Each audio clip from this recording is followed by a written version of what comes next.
बाहर निकले तो बस इतने नेत्र ऐसे, राधा वल्लभ जी में गए तो बस बारंडे में इतने नेत्र, ऐसे भर नेत्र देखने के लिए लालायित रहते थे। आज वही महाराज जी लोक मंगल के लिए एकदम खुले में बैठे हुए हैं। कोई भी जाए, दर्शन करे, बैठे, आरती, एकदम निरपेक्ष महापुरुष आज अपने लोगों पर कृपा कर, ये सब उन्हीं का वैभव, अपने लोगों पर कृपा करके अपने अंतर की उपदेश कम आचरण अधिक, उसका ऐसा प्रभाव, चित्त का सीधे परिवर्तन। कोई भी महापुरुष हो, चाहे जितना एकांत गुफाओं में रहा हो, समाज में उतर कर उसको दीप से दीप जलाना पड़ेगा। जैसे किसी का ये हो कि इतने शिष्यों का उद्धार करने की सामर्थ्य है क्या? तो एक दीप में असंख्य दीपों को जलाने की सामर्थ्य है, और उस दीप में कोई फर्क नहीं पड़ेगा। बोलिए, असंख्य दीप जला दीजिए तो पहले वाले दीप में क्या फर्क पड़ा? ऐसे ही ये जो प्रेम का दीपक, भक्ति कर दीप प्रेम करी बाती, साधु संगति करे अनुदिन राती, ये जो दीपक तैयार हुआ, इससे असंख्य दीपक जल जाएंगे, पर इस दीपक में किंचन मात्र कोई फर्क नहीं पड़ेगा।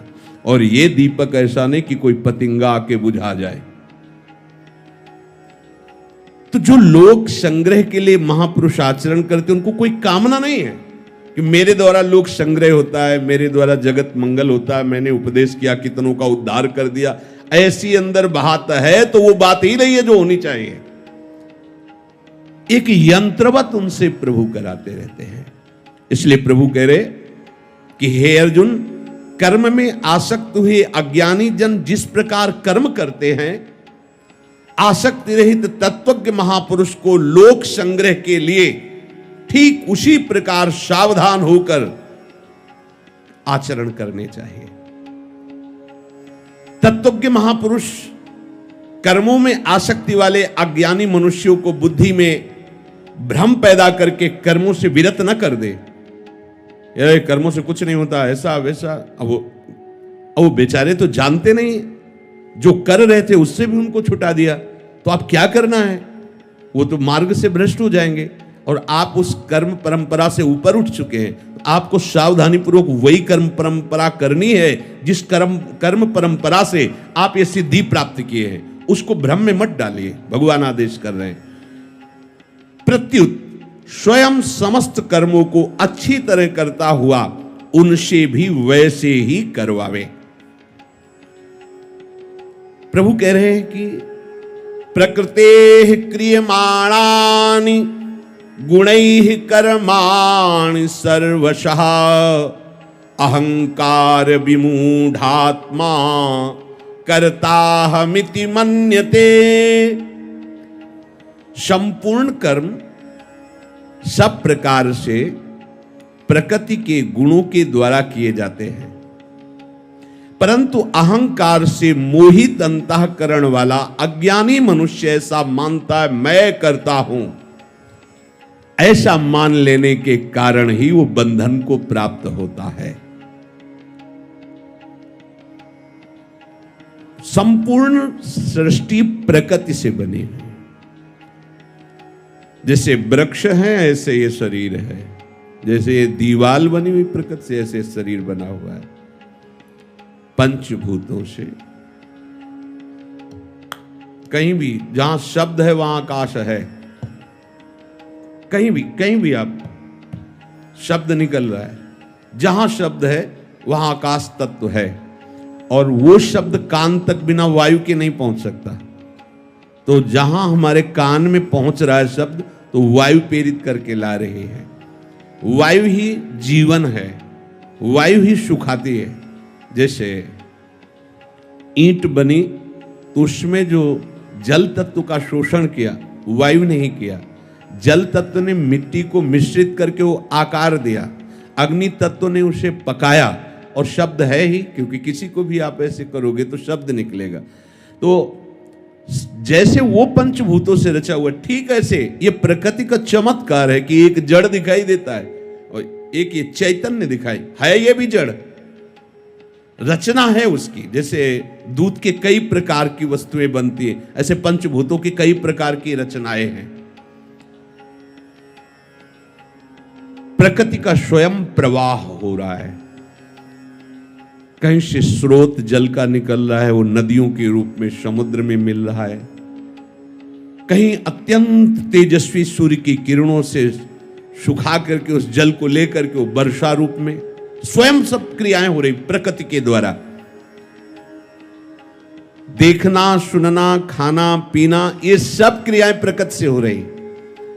परंतु जो अहंकार से मोह में मोहित हुआ अज्ञानी है, वो इनके दो विभाग कर लेता है, एक प्रकृति से होने वाली क्रियाएं और दूसरे मैं उसका करता।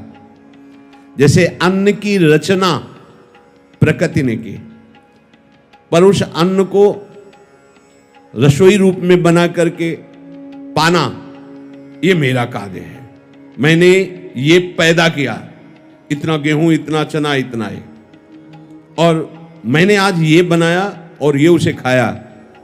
तो पचाया किसने? अन्न को किसने बनाया? दो विभाग मत करो, ये सब उसी प्रकृति के प्रवाह से हो रहा है। देखना, बोलना, भोजन करना, ये क्रियाएं प्रकृति से ही हो रही। आप उसको अपने में ले लेते हैं, मैं करता हूं, क्योंकि मैं करता इस शरीर को लेकर के होता है। तो प्रभु कह रहे हैं ये जितने भी गुण हैं सब प्रकृति के हैं, प्रकृति से ही सारी सृष्टि का सृजन हुआ है, उसी से सारे कार्य हो रहे हैं। ये मन, बुद्धि, अहंकार, पंचभूत, 10 इंद्रियां, सब 5 विषय सब प्रकृति के हैं। तुम व्यर्थ में इसको अपना मान रहे हो, अहंकार कर रहे हो। ये अहंकार अंतःकरण की एक वृत्ति है। दो प्रकार का अहंकार होता है, एक होता है शुद्ध सच्चिदानंद अहंकार, वो होना चाहिए।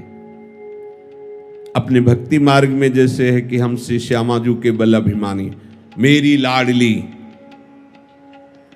टेढ़े रहे मोहन रसिया, किसी को कुछ नहीं, हमारी श्यामाजू, ये शुद्ध सच्चिदानंद में।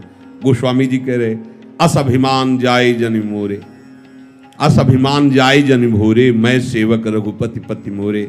सियाराम मेरे स्वामी, मैं उनका दास, ये अभिमान कभी हमारे हृदय से भूल कर भी न जाए। ज्ञानी लोग अहम ब्रह्मास्मि, आयम आत्मा, मैं ब्रह्म हूं, ये शुद्ध सच्चिदानंद अहंकार है।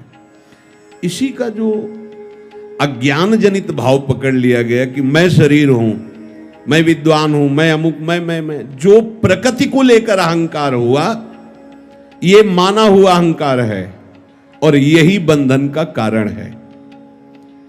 जो वास्तविक अहम है, मैं है, वो श्री कृष्ण है, वो भगवत स्वरूप है, वो नित्य है।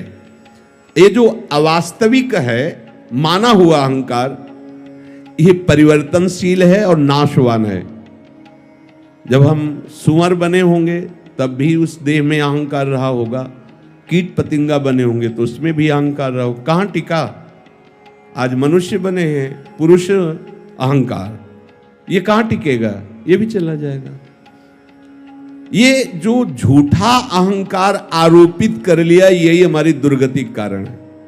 ये बहुत बड़ा अज्ञान बैठ गया है कि मैं शरीर, ये मेरा, ये जब तक भाव बना रहेगा तब तक परमानंद का अनुभव नहीं होगा। कर्ता हमिति मन्यते, मैंने ये किया। अब प्रकृति जन्य कर्मों को अपने में आरोपित करके मैं करता हूं तो प्रकृति उसे फिर दंड देती है। चलो, हमारे में ही जन्मो, हमारे में ही मरो, हमारे में ही खेलो, हमारे में ही सड़ो। यही दुर्गति का कारण बन गया। जो अपने को कर्ता मान लेता है, अपने को अहंकार स्वरूप, स्त्री, पुरुष, विद्वान, धनी आदि आदि कितने अहंकार है, जरा जरा सी बात में अहंकार है। अहंकार के कारण फिर उसे शरीर प्यारा लगने लगता है। अहंकारी का लक्षण शरीर प्यारा लगने लगता है, मन से बहुत प्यार हो जाता है। हम गुरु की बात ठुकरा सकते हैं, गुरु को छोड़ सकते हैं, पर मन की बात नहीं ठुकरा सकते, मन को नहीं छोड़ सकते, इतना प्यारा लगे। ये अहंकार का लक्षण। इंद्रियां अपनी लगने लगती हैं, इंद्रियों के भोग सुख में लगने लगते हैं। ये अहंकार का लक्षण है। देख लो, अहंकार जो मलिन अहंकार है, जो बंधन कारक अहंकार है, उसका क्या लक्षण है?